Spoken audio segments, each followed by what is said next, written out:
Kalau sudah masuk waktu azan, kita sampai di masjid, jangan sholat dulu sebelum azan selesai.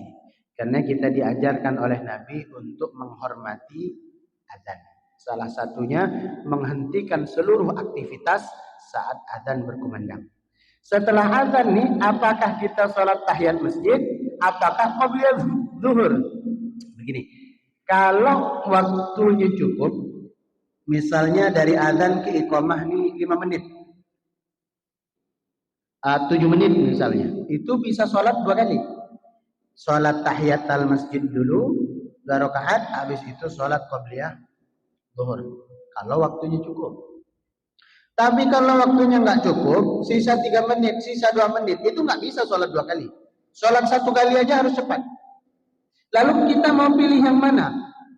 Karena kita dihadapkan dengan 2 ibadah yang sunnah, tahiyat masjid sunnah, qabliyah zuhur sunnah. Maka kita dipersilahkan bebas memilih apakah mau pilih tahiyat masjid, apakah pilih qabliyah zuhur. Aduh, berarti kalau gitu kita hanya dapat pahala 1 dong Ustaz. Kalau tahiyat masjid ya tahiyat masjid pahala. Kalau qabliyah zuhur ya qabliyah zuhur pahala. Jawabannya tidak. Siapa yang istiqomah melakukan satu ibadah dan pada satu waktu dia tidak melakukan karena udzur yang dibenarkan syariat, maka meskipun dia tak melakukan, dia tetap dapat pahala. Misal, ketika kita ke Masjid Baitus Salam, kita istiqomah sholat tahiyat masjid.